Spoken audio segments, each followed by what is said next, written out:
In your own spirituality, in your quiet moments, when you're with God, where does your mind go? What role do mantras play?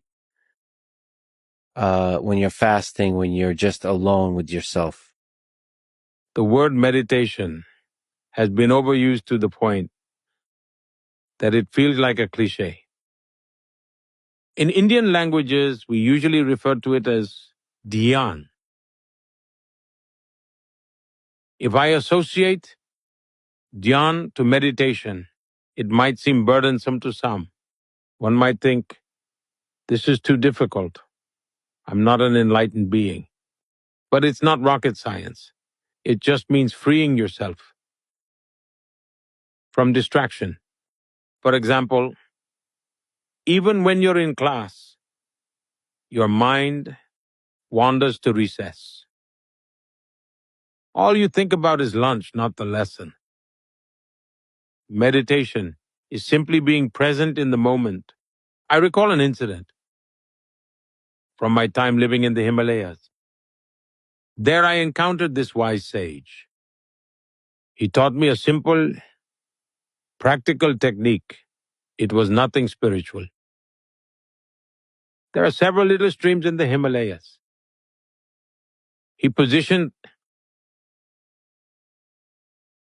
a large leaf to catch water from one of those streams and placed an upside-down bowl below so water would drip rhythmically from the leaf onto the bowl. He asked me to focus only on the dripping water, ignoring all other sounds. Ignore the chirping birds and the soft rustle of the breeze. He would place the leaf, and I would meditate there for hours. I felt my mind slowly tuning into the rhythmic sounds of the water droplets falling onto the bowl, like a melody guiding me into deep focus. And it's not like I was chanting mantras or reciting God's name. I like to call it the divine resonance. It was by tuning into that divine resonance that I learned the art of concentration. This practice slowly evolved into meditation. Sometimes you happen to stay at a fancy hotel. You get a lavish, luxurious room. The decor is impeccable, and you have been wholeheartedly fasting. But there's a dripping faucet in the bathroom. That faint sound is enough to make a luxurious room feel worthless. At times, we realize the value of concentration in life's inner journey. We come to appreciate the difference a little bit of concentration can make. One very interesting concept comes to mind from our scriptures. Since we spoke about life and death, I would like to quote a mantra. Om Purnamadam Purnamidam Purnatma Purna Madochyate.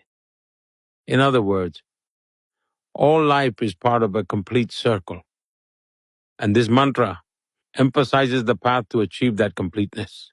Similarly, Hindus never focus solely on individual well-being. Sarve bhavantu sukhina, sarve santu niramaya. In other words, we wish for the well-being and prosperity of all.